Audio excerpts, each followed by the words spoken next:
بسم اللہ الرحمن الرحیم ایاک نعبد و ایاک نستعین۔ میرے پاکستانیوں، آج میں نے آپ سے 3-4 باتیں کرنی ہیں، لیکن میں سب سے پہلے جو اپنی بات کا آغاز کرنا چاہتا ہوں وہ میں نے جس چیز کے اوپر فیصلہ کیا ہے کہ نیب چیئرمین کے اوپر میں 15 ارب روپے کا آج ہرجانہ اس کے اوپر ڈال رہا ہوں اپنے وکیل کے ذریعے۔ میں نے اس کو لیگل نوٹس بھجوایا اور میں آپ کو صرف موٹی موٹی بات بتانا چاہتا ہوں کہ میں نے یہ کیوں کیا ہے۔ اس آدمی نے سب کچھ بدنیتی پہ کیا۔ اس نے میرے فنڈامنٹل رائٹس، میرے جو بنیادی حقوق جو میرا آئین دیتا ہے، اس کی خلاف ورزی کی۔ اس نے نیب کے قانون توڑے مجھے پکڑنے میں، اور اس صرف ہرجانہ نہیں کر رہا، میں اس کو کمپلینٹ کروں گا سپریم جوڈیشل کاؤنسل میں اس کا۔ میں صرف آپ کو موٹی موٹی چیزیں بتاتا ہوں کہ اس نے کیا کیا ہے۔ 28 اپریل کو، ذرا اب یہ غور سے سننا ہے، 28 اپریل کو فیصلہ ہوتا ہے کہ میرے اوپر یہ جو انکوائری کر رہے تھے اس کو انویسٹیگیشن میں تبدیل کرنا ہے۔ آپ سب کے لیے سمجھنا یہ ہے کہ جب انکوائری سے انویسٹیگیشن میں تبدیل ہوتی ہے تو پہلے میرے سے پوچھا جاتا ہے کہ مجھے انکوائری رپورٹ دکھائی جاتی ہے کہ میرے خلاف کمپلینٹ ہے کیا اور یہ کیوں تبدیل کیا جا رہا ہے انویسٹیگیشن کے اوپر۔ مجھے کوئی اس کا علم نہیں ہوتا، بلکہ 30 اپریل کو اس کے 2 دن بعد اخبار میں رپورٹ آتی ہے، کسی اخبار میں لکھا ہوتا ہے کہ جی انکوائری انویسٹیگیشن سے گئی۔ میرے وکیل نے فوری طور پہ اسلام آباد ہائی کورٹ کہا کہ جی کیا، ہمیں تو پتہ ہی نہیں ہے اس کا۔ لیکن ذرا آپ دیکھتے رہیں کہ 28 سے جب مجھے پتہ ہی نہیں ہے کہ انکوائری کیا ہے، میرے پاس رپورٹ ہی نہیں ہے۔ انکوائری کی رپورٹ میرے پاس پہلی دفعہ آتی ہے جب یہ مجھے جیل میں ڈالتے ہیں۔ یہ نیب کے قانون کی خلاف ورزی ہے۔ اب بدنیتی دیکھیں کہ 28 کو وہ انویسٹیگیشن کرتے ہیں، 1 مئی کو میرا وارنٹ نکل جاتا ہے، 3 دن کے بعد میرا وارنٹ نکل جاتا ہے، اور وارنٹ بھی اس دن نکلتا ہے جس دن پبلک ہالیڈے ہوتا ہے، 1 میں پبلک ہالیڈے ہوتا ہے۔ 8 دن پتہ نہیں چلتا کہ میرا وارنٹ ہے، چھپا لیتے ہیں وارنٹ کو، اور پھر اس کو مجھے عدالت میں جب بیٹھا ہوتا ہوں، اسلام آباد کی عدالت میں جب بیٹھا ہوتا ہوں، تو تب پتہ چلتا ہے کہ میرے اوپر اٹیک ہوتا ہے رینجرز کا۔ پولیس کیوں نہیں؟ رینجرز آپ تب استعمال کرتے ہیں جب کوئی بہت بڑا مجرم ہو، جب کوئی وہ دہشت گرد ہو، یا جب اسے کوئی خطرہ ہو۔ میں تو جب اسلام آباد 9 تاریخ کی صبح کو نکلا تھا، میں نے ویڈیو ریکارڈ کی تھی کہ اگر آپ نے مجھے پکڑنا ہے تو آپ مجھے وارنٹ دکھائیں اور مجھے پکڑ لیں۔ وہ کوئی ڈرامے نہ کریں جو میرے گھر پہ باہر آ کے انہوں نے کیا۔ اس کے باوجود رینجر سے مجھے پکڑا، توڑ پھوڑ کی گئی، میرے سر پہ ڈنڈا لگا، لوگوں کو مارا، خون نکلا لوگوں کے۔ سٹاف جو تھا اس کو انہوں نے مارا، جو وہاں بیچارہ رجسٹری آفس کا سٹاف تھا۔ اور پھر جس طرح مجھے وہ لے کے گئے، ساری دنیا میں وہ تصویریں گئیں کہ جس طرح کوئی کوئی مجرم کو، دہشت گرد کو پکڑ کے لے کے جا رہے ہیں۔ یہ سارا نیب چیئرمین کے آرڈرز کے اوپر ہوا۔ اب یہ دیکھیں، سیکشن 24 جب آپ اریسٹ وارنٹ کرتے ہیں نیب میں، تو یہ 4 چیزیں ہونی چاہیے آپ کو اریسٹ کرنے سے پہلے، کہ یہ 4 وجوہات ہونی چاہیے جس کی وجہ سے وہ آپ کو اریسٹ کرتے ہیں۔ نمبر 1 کہ بار بار مجھے نوٹسز گئے اور میں اس کا جواب نہ دوں۔ مجھے نوٹس ہی نہیں کسی نے بھیجا تو میں جواب کیا دیتا؟ تو پہلا غلط۔ دوسرا کہ میں مفرور ہوں، کہ میں بھاگا ہوا ہوں۔ میں عدالت کے اندر بیٹھا ہوا، میں مفرور کیسے ہوں؟ میں تو ہائی کورٹ کے اندر بیٹھا ہوا تھا، وہ بھی غلط۔ تیسرا کہ میں ایویڈنس کو چینج کر رہا ہوں۔ ایویڈنس ساری گورنمنٹ کے پاس پڑی تھی، القادر کی ساری ایویڈنس، یا وہ NCA والی، وہ ساری ان کے کیبنٹ پہ پڑی تھی، اور یا انہوں نے ساری القادر کی ساری چیزیں منگوا لی تھی، وہ ان کے پاس پڑی تھی۔ تو میں نے ٹیمپر کیسے کرنا تھا؟ یعنی میں نے اس کو چینج کیسے کرنا تھا، تبدیل کیسے کرنا تھا؟ اور پھر بار بار ایک چیز کرتا جائے آدمی، ریپیٹ کرتا جائے ایک جرم، پھر اٹھاتے ہیں۔ تو ان چاروں میں سے بتائیں کہ کون سی میں نے غلطی کی تھی جو مجھے انہوں نے ایک دہشت گرد کی طرح جس طرح مجھے انہوں نے اٹھایا ہے، یہ چاروں ایک پوائنٹ بھی نہیں میٹ کر رہا تھا۔ اس کے علاوہ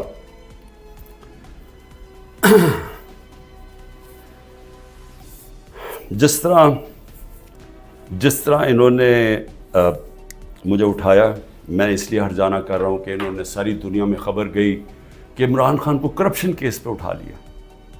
اب یہ یاد رکھیں کہ شوکت خانم کے لیے اور نمل یونیورسٹی کے لیے میرے نام پہ، میری کریڈیبلٹی پہ 10 ارب روپیہ ہر سال اکٹھا ہوتا ہے، اور اس کے علاوہ جو کراچی کا ہسپتال بن رہا ہے وہ 30 ارب کا ہے، یہ تیسرا ہسپتال ہے، اور پھر نمل یونیورسٹی کی ایکسپینشن ہو رہی ہے، اس کے لیے پیسہ اکٹھا کر رہا ہوں۔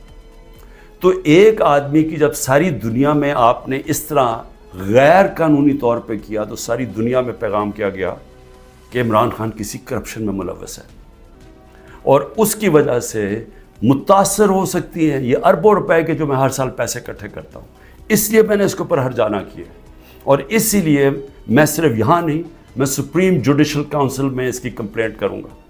یہ بدنیتی کے اوپر ہوا، یہ چھپا کے انہوں نے کیا، یہ پہلے سے پلان تھا، یہ انہوں نے مجھے ذلیل کرنے کے لیے کیا ساری دنیا کے سامنے۔ آرام سے بھی اٹھا لیتے، پولیس آ کے مجھے پکڑ کے لے جاتی، وارنٹ دکھاتی، میرے پاس کون سی وہاں کوئی فوج تھی یا لوگ تھے۔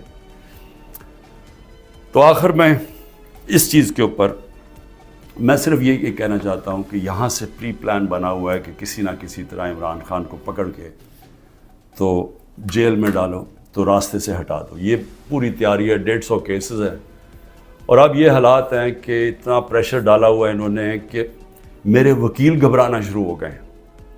پہلے تو انہوں نے سارے کارکن پکڑ لیے ہمارے، اور میں خاص طور پہ وہ 10,000 کارکنوں کے اوپر آج بھی میں اپیل کرتا ہوں، ساری ہیومن رائٹس آرگنائزیشن کو میں اپیل کرتا ہوں کہ اتنا بڑا ظلم ہے کہ ان کو جیلوں میں بند کیا ہوا ہے، ان کو دہشت گردی کے اوپر رکھا ہوا ہے، اس کے لیے ایک شناخت پریڈ ہوتی ہے، اس کے لیے لازمی ہوتا ہے کہ آپ ان کو پروڈیوس کریں۔ وہ کہتے ہیں جی ہمارے پاس عملہ ہی نہیں ہے، وہ شناخت پریڈ ہوتی ہے، اس کے اوپر لے کے ہی نہیں آتی پولیس۔ ججز آرڈر کرتے ہیں وہ لے کے نہیں آتے، ججز کے آرڈرز وائلیٹ کرتے ہیں، اور پھر کئیوں کو اٹھایا ہوا ان کو پریزنٹ ہی نہیں کر رہے کیونکہ اوپر کیس ہی نہیں لگا رہے تاکہ ان کو عدالت بھی نہ لے جانا پڑے۔ لوگوں کو بند کیا ہوا ہے چھوٹے کمروں میں، گندے حالات ہیں اس کے اندر، کئیوں کے اوپر تشدد کیا جا رہا ہے۔ میں سارے پاکستان کے اندر، دیکھیں میں اس وقت سب پاکستانیوں سے اپیل کرتا ہوں کہ یہ جو ہو رہا ہے یہ یاد رکھیں کہ یہ ملک کو ادھر دھکیلا جا رہا ہے، وہ اس ملک کے اندر نفرتیں پیدا کی جا رہی ہیں، ایسی نفرتیں پھٹتی ہیں ملک میں۔ جب تک ایک پولیٹیکل پارٹی منظم رہتی ہے، ہم کوئی کسی قسم کا ہم نے آج تک 27 سال میں انتشار نہیں کیا۔ 9 مئی کو میں پھر سے ریپیٹ کرتا ہوں کہ سب کنڈیم کرتے ہیں، سارے، کوئی پاکستانی نہیں ہے جو وہ سمجھتا ہے کہ جو جلانا کیا، جو آرسن کی گئی، جو بلڈنگ جلائی گئی، یہ خاص طور پہ یہ جو کور کمانڈر کا گھر، سب اس کی مذمت کرتے ہیں۔ لیکن کیا کوئی تحقیقات انڈیپینڈنٹ نہیں ہونی چاہیے؟ اور کیا کوئی یہ نہیں کوئی آج تک کسی سے پوچھا کہ جو 25 لوگوں کو ڈائریکٹ گولیاں ماری گئی تھی، نہتے لوگوں کو، کیا ان کو کوئی والی وارث نہیں ہے؟ کوئی پوچھے گا نہیں کہ انہوں نے کیا غلطی کی تھی؟ سب نہتے تھے، سب جو مارے گئے ہیں۔ یہ حالات ہیں آپ کے، اتنا خوف پیدا کر دیا ہے کہ وہ لوگ سامنے ہی نہیں آ رہے۔ ہم لوگوں کو جب کہتے ہیں کہ ہم نے آپ کو کمپنسیٹ کریں گے، ان کی فیملیز کو، کوئی غریب لوگ تھے، ایک بیچارہ سارا گھر سنبھالتا تھا، اس کو گولی مار دی۔ وہ اتنے ڈرے ہوئے ہیں ان کے گھر والے لوگ کہ وہ سامنے ہی نہیں آ رہے۔ اب ایسی فضا پیدا کی ہوئی ہے، سب چھپے ہوئے ہیں، لوگ کہتے ہیں کہ ہم نے سامنے نہیں آنا۔ اور کارکنوں کا یہ حال ہے کہ ہمیں پتہ ہی نہیں پوری طرح چل رہا کہ کتنے کارکن اندر ہیں، کتنے جیلوں میں، کیونکہ وہ چھپے ہوئے ہیں۔ ہمیں یہی نہیں پتہ چل رہا کہ اصل میں کتنے لوگوں کو اس دن گولیاں لگی تھی، کیونکہ ہمارے کارکن باہر ہوں گے تو بتائیں گے کیا، باقی یا چھپے ہوئے ہیں یا وہ جیل میں ہیں، اور جیل میں برے حالات کے اندر رکھا گیا۔ تو میں اس لیے نون لیگ کو بھی آج ایک بات کہنا چاہتا ہوں، اور پیپلز پارٹی کا بھی اور پی ڈی ایم کی پارٹیز کا بھی. دیکھیں یہ جو ہو رہا ہے نا, یہ یاد رکھیں کہ میں اس ملک کی اسٹیبلشمنٹ کو 27 سال سے میرا واسطہ پڑا ہے. آپ کو پتہ بھی نہیں چلے گا جب یہ بند کمرے میں پلان اے سے پلان بی پہ جائیں گے, آپ کو پتہ بھی نہیں چلے گا. تو جو آج آپ چپ کر کے یہ دیکھ رہے ہیں, یہ ظلم جو ہو رہا ہے, یہ آپ یہ سمجھ جائیں کہ یہ جب چینج ہوگا, کیونکہ چینج ہونا ہے, کیونکہ گورنمنٹ تو فیل ہو گئی ہے, اکانومی گر گئی ہے. آج جو ڈالر جس مارکیٹ کے اندر اوپن مارکیٹ میں 314 روپے کا ڈالر نہیں مل رہا, کیوں نہیں مل رہا؟ کیونکہ کسی کو سب کو اعتماد ہی اٹھ گیا اکانومی سے. تو اگر یہ حالات ہیں اور پہلے ہمارے پر سے یہ سب شور مچا رہے تھے 24%, ہماری 12% انفلیشن تھی. مہنگائی ہمارے زمانے میں 12.4% تھی. مہنگائی مارچ ہو گئی تھی. سارے ٹی وی شوز کے اوپر لوگوں کے پاس جاتے تھے, جی بتائیں کتنی مہنگائی ہے. آج کے فگرز مہنگائی کے 38% مہنگائی ہے, 3 گنا سے زیادہ ہے. اور آج جو حالات ہیں لوگوں کے, نہ مہنگائی کنٹرول ہو رہی ہے, فیکٹریاں بند ہو رہی ہیں, بے روزگاری بڑھ رہی ہے. آگے انٹرنیشنل میڈیا کے لوگ, جو فائنانس کے لوگ ہیں, وہ سمجھ رہے ہیں کہ ڈیفالٹ کرنے جا رہا ہے پاکستان. ان حالات کے اندر یہ اگر آپ سمجھتے ہیں پی ڈی ایم والوں کہ آپ بڑی دیر بیٹھے رہیں گے یہاں, میں آپ کو یقین دلاتا ہوں کہ جب پلان بی بنے گا, ہو سکتا ہے آپ ادھر پھنس جائیں. جو آج ہمارے سے ہو رہا ہے ہو سکتا ہے آپ سے بھی یہ ہو. اور یہ مجھے یہ کہنا کہ جی ہمارے زمانے میں یہ ہوا تھا, اس سے بڑا جھوٹ کوئی بول نہیں سکتا. مجھے یہ بتائیں کہ ہمارے زمانے میں کب یہ ہوا تھا؟ کتنے لوگوں کو تشدد کیا گیا جیل میں, کتنے گھر توڑ کے اندر گھس کے عورتوں کے سامنے اٹھا کے لے گئے, اگر وہ آدمی نہیں ملا تو ان کے رشتہ دار اٹھا کے لے گئے. کتنے گھروں میں ایسے ہوا تھا؟ مجھے یہ آج تک بتائیں کہ ہم نے کتنے دہشت گردی کے کیسز کیے تھے. مریم نواز نے جا کے جب پتھراؤ کروایا تھا نیب کے اوپر, کتنے دہشت گردی کے کیسز ہوئے تھے. کس کے اوپر اس طرح کے 150 کیسز کیے گئے جو میرے پہ 4 کیسز میرے اوپر کیے گئے ہیں, کرمنل کیسز, جب میں نظر بند تھا 4 دن وہاں نیب جیل میں. تو جس طرح کی یہ آپ حرکتیں کر رہے ہیں اور یہ ہونے دے رہے ہیں حرکتیں, اور یہ کہہ کہ جی ہمارے زمانے میں یہ ہوتا تھا, یہ سمجھ جائیں کہ یہ بڑی جلدی چینج ہو سکتا ہے. یہ ابھی آپ بڑے خوش ہیں کہ جی تحریک انصاف, اس لیے نہیں کہ ہم نے آپ سے کوئی ظلم کیا تھا. میں پھر سے ریپیٹ کرتا ہوں, 95% کرپشن کے کیسز اب پہلے آپ کے زمانے میں بنے ہوئے تھے. اسحاق ڈار آپ کے زمانے میں بھاگا, نواز شریف کے بیٹے آپ کے زمانے میں بھاگے. یہ جو کیسز بنائے ہوئے تھے یہ سارے آپ کے زمانے میں ہوئے ہیں. صرف پھر سے شہباز شریف کے جو 16 ارب کا ایف آئی کا کیس تھا اور جو نیب کا کیس تھا, وہ ہمارے زمانے میں بنا 8 ارب کا. اور وہ میں آج بھی کہتا ہوں کہ اس سے کلیئر کٹ کیس ہے ہی کوئی نہیں. زمین کے قبضے جو چھڑوائے تھے وہ سارا لینڈ ریکارڈز کے دیکھ کے چھڑوائے تھے. ایک مجھے ادارہ, نہ پولیس آفیسر, کوئی آئی جی, کوئی مجھے آج ایف آئی اے کا آدمی مجھے ایک کہہ دے کہ میں نے کسی کے اوپر کہا کہ انتقامی کارروائی کرو, ایک مجھے بتا دے. کوئی مجھے بتائے جتنی ہم نے بھرتیاں کی ہیں وہ ساری میرٹ کے اوپر کی تھی. کتنے عمران خان کے رشتہ داروں کو امپورٹنٹ جگہوں پہ بیٹھے تھے. اور پھر میڈیا, ذرا میں میڈیا کے اوپر آ جاؤں, کیونکہ میڈیا میں ہمیں بڑی مار پڑی تھی سارا وقت. وہ گورنمنٹ, جس گورنمنٹ نے اس ملک کے اندر کرونا, دنیا مانتی تھی کہ کرونا کا سب سے زیادہ ڈیل اس کے ساتھ اس کو سنبھالا, دنیا مانتی تھی. ہندوستان میں حالات دیکھ لیتے, ارد گرد ایران میں حالات دیکھتے جو ہمارے 2 نیبرز تھے, اور پاکستان میں حالات دیکھتے.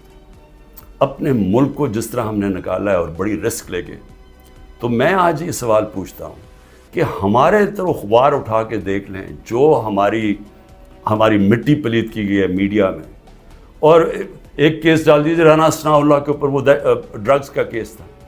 رانا ثناء اللہ کا اے این ایف نے کیس کیا تھا, جن کے اوپر ایک میجر جنرل صاحب بیٹھے ہوئے تھے. اور ہم نے کیبنٹ میں جب رانا ثناء اللہ کا کیس آیا, کیبنٹ میں پریزنٹیشن مانگی اس سے کہ کہیں غلط کیس تو نہیں کر دیا. اور انہوں نے ایک فریم بائی فریم بتایا کہ یہ کیسے یہ رانا ثناء اللہ پکڑا گیا تھا منشیات. میں نے تو کسی کو نہیں کہا, نہ میری کیبنٹ نے کسی کو کہا. تو اس لیے یہ کہنا کہ آپ کے زمانے میں بھی کچھ تھا, ہمارے زمانے میں کچھ نہیں تھا.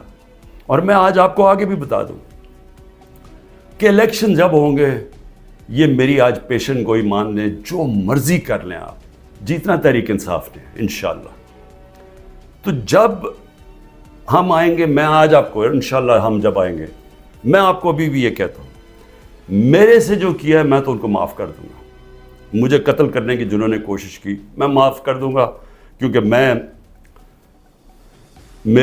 جو امتی ہوں وہ نبی صلی اللہ علیہ وسلم کا ہوں, اور انہوں نے اپنی ذات کے اوپر ہمیشہ معاف کر دیتے تھے. تو میری ذات کے اوپر جو بھی چیز ہے میں معاف کر دوں گا. جو میرے گھر میں ہوا, میری بیوی اکیلی گھر میں, جس طرح گھر میرا توڑا گیا باہر سے, جس طرح اٹھا کے لے گئے, مارا لوگوں کو میرے گھر میں آ کے, میرے گھر کے اوپر جو حملے کیے گئے, جب میں تو معاف کر دوں گا. لیکن مجھے بتائیں کہ جن لوگوں کے اوپر اس وقت تشدد ہوا ہے اور ہو رہا ہے, وہ جب نکلیں گے, یا جو اعظم سواتی سے ہوا, یا جو شہباز گل سے ہوا, کیا وہ معاف کریں گے؟ کیا یہ جو عمران ریاض کو اٹھایا, یا جو ارشد شریف, یہ جس طرح اس کی کیا فیملی معاف کرے گی؟ کیا یہ جو ورکرز جب نکلیں گے جن کو جانوروں کی طرح رکھا گیا ہے, کیا ان کو پتہ ہے کون کون سے, اور پولیس والوں نے زیادہ تر اچھا برتاؤ, ان کی بری رپورٹس نہیں ہیں, نامعلوم افراد نے زیادہ ظلم کیا, لیکن کئی گلو بٹ جو انہوں نے شامل کیے, کیا ان کو معاف کر دیں گے؟ جنہوں نے 25 مئی کو کیا, ہم نے چپ کر کے بیٹھ گئے, ہم نے کسی کو سزا ہی نہیں دی جب 25 مئی کو انہوں نے ظلم کیا تھا.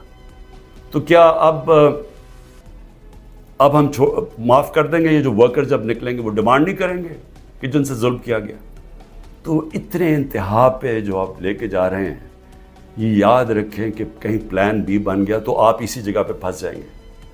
اور میری میڈیا سے, اب میں پھر میڈیا سے پوچھتا ہوں کہ اب تو انہوں نے مکمل طور پہ عمران خان کا نام ہی اب نہیں لے سکتے اب ٹی وی چینلز پہ, یہ اب نئی چیز ہے.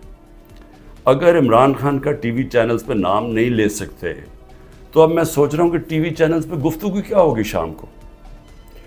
میں اور بھی سوچ رہا ہوں کہ اس کا مطلب مریم نواز کی تو اب تقریریں دکھائی نہیں سکیں گے, کیونکہ اس کی تقریر ہی ختم ہو جائے گی اگر اس میں عمران خان کا نام نہ ہوا.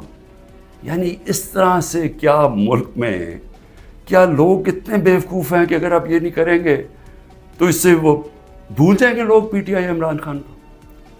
میں پھر سے آپ سے کہتا ہوں کہ یہ جو لوگوں سے کیا جا رہا ہے, ہمارے لوگوں سے جو میرے سے کیا جا رہا ہے, میں اپنا اس لیے نہیں زیادہ بات کرتا کہ ٹھیک ہے میں تو تیار ہوں ہر چیز کے لیے. پہلے تو رانا ثناء اللہ کہتا ہے کہ عمران خان کی جان کو شدید خطرہ ہے, ٹی وی پہ جا کے کہتا ہے. پھر میرا جو انچارج تھا کرنل عاصم یہاں کا سیکیورٹی کا, اس کو وہ غائب ہو جاتا ہے. جو گاڑیاں جو پروٹیکشن دینے والی جو بلٹ پروف ہیں, وہ سوائے ایک کے باقی ساری وہ 3 جو گاڑیاں تھیں وہ غائب ہو جاتی ہیں, ان کو پکڑ کے امپاؤنڈ کر لیتے. پھر ارد گرد اس وقت جو ہمارے قریب تھا اس کے پر وارنٹ نکال دیے. تو یہاں خالی پڑا ہوں, میں اکیلا بیٹھا ہوں, 2-3 ہمارے پاس لوگ رہ گئے. اور پھر آتے ہوئے اب لوگ ڈرتے ہیں, کیونکہ اگر کوئی یہاں آئے گا تو ان کو ڈر ہے کہ باہر کوئی انفارمنٹس پکڑے جائیں گے, تو وہ بھی آئسولیٹڈ ہوں, وکیل صرف آ سکتے ہیں. لیکن میرا سوال یہ ہے کہ کیا اس سے میں پیچھے ہٹ جاؤں گا؟ اور پھر جو حربے استعمال کیے گئے, مجھے بڑا افسوس ہوا کہ رات میری بھانجی کا خامد, جس کا کوئی تحریک انصاف سے تعلق نہیں ہے, اس کا جو باپ اور فیملی وہ ساری نون لیگ میں ہے, اس کو کل رات اٹھا کے لے گئے. تو ایک بہن کے گھر میں چھاپے مارے ہیں انہوں نے گھر جا کے. تو یہ جو ساری حرکتیں ہیں, کیا اس سے عمران خان پیچھے ہٹ جائے گا؟ اور پھر میں نے ایک کمیٹی بنائی جس میں پرویز خٹک اور اسد کیسر تھے. ان کو دعوت ملی جی کہ ہاں اسٹیبلشمنٹ سے کیا ہے ہمارے سے بات چیت کریں. وہ ادھر جاتے ہیں, ادھر ان کو سیف ہاؤس میں بٹھا لیتے ہیں. وہ ابھی بھی جب تک مجھے خبر آ رہی ہے ابھی وہ سیف ہاؤس میں بیٹھے ہوئے ہیں. انہیں کہہ رہے ہیں کہ تب آپ کو ہم چھوڑیں گے جب آپ یہ کہیں گے کہ ہم تحریک انصاف سے ہم اس کو چھوڑیں, تحریک انصاف اور عمران خان کو. تو اصل میں یہ جب آپ یہ حرکت یہ جو کر رہے ہیں، کیا آپ کو سمجھ ہے کہ آپ لوگوں سے کیا پوچھ رہے ہیں؟ جب آپ کہتے ہیں کہ آپ تحریک انصاف سے علیحدہ ہو رہے ہیں، کیا اندازہ ہے کہ یہ کہہ کیا رہے ہیں آپ یہ کہہ رہے ہیں کہ آپ پالیٹکس چھوڑ دیں، کیونکہ جس وقت جو اس وقت تحریک انصاف کو چھوڑے گا، یہ میں آج آپ کو رائٹنگ میں دے رہا ہوں کہ اس کو لوگوں نے ووٹ نہیں ڈالنی، تو جو ہمارے سارے لوگ اتنی مشکلوں کے باوجود ہمارے ساتھ کھڑے ہیں، نظریاتی طور پہ بھی کھڑے ہیں، وہ جو ظلم ہو رہا ہے اس کے اوپر بھی وہ لوگ کھڑے ہو گئے کہ نہیں ہم نہیں جاتے، لیکن ان سب کو یہ بھی پتہ ہے کہ جو چھوڑے گا اس کی اس وقت پالیٹکس ختم ہو جائے گی۔ تو یہ جو ان دونوں کو، ہمارے سینئر لوگوں کو، میں نے تو اس لیے کہا تھا کہ بات چیت شروع کریں گے، وہ بات چیت کرنے گئے ان کو ہی بٹھا لیا، تو اس کا مطلب کہ بات چیت نہیں کرنا چاہتے۔ اس کا مطلب یہ کہ یہاں فیصلہ ہوا ہے بند کمروں میں کہ پارٹی کو ختم کرنا ہے، عمران خان کو اکیلا کر دینا۔ عمران خان اکیلا ہو چکا ہے، عمران خان کے تو ارد گرد اب کوئی بھی نہیں ہے، نہ میں کسی کو ٹیلی فون کر سکتا ہوں، نہ میں کسی سے بات کر سکتا ہوں، کہ سب چھپے ہوئے ہیں، یا جو میری سینئر لیڈرشپ ہے ان سے مشاورت نہیں کرتے، وہ سارے جیل میں ہیں، یا انہوں نے کہا کہ ہم جی پیچھے ہٹ رہے ہیں، ہم پالیٹکس سے پیچھے ہٹے۔ تو کیا میں سوال یہ پوچھتا ہوں کہ چلیں عمران خان کو تو آپ نے آئسولیٹ کر دیا، کیا یہ پاکستان میں اس کی بہتری ہو رہی ہے؟ یہ ہمارا ملک کے لیے بہتر ہے؟ ہماری جو اکانومی بیٹھتی جا رہی ہے، جو غربت بڑھتی جا رہی ہے، بے روزگاری بڑھتی جا رہی ہے، مہنگائی بڑھتی جا رہی ہے، کیا یہ اس سے ٹھیک ہو جائے گی؟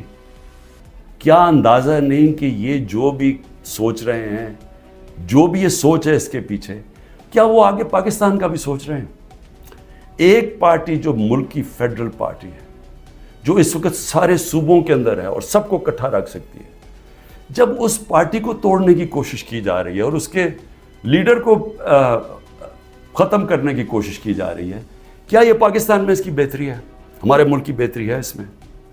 کیا ہم یہ نہیں سمجھتے کہ کوئی اسٹیبلشمنٹ آج تک ملک کو اکٹھا نہیں رکھ سکے؟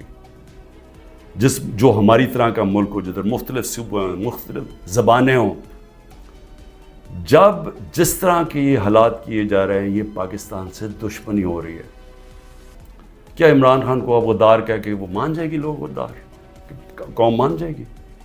کیا اندازہ نہیں ہے کہ پبلک اوپینین ہوتا کیا ہے؟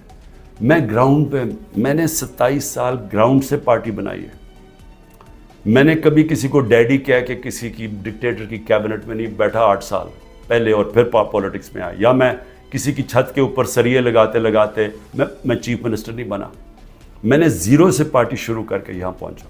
میں پبلک اوپینین کو جانتا ہوں، جس نے پبلک اوپینین کے اوپر آیا پاور میں، وہ جانتا ہے، وہ سمجھتا ہے۔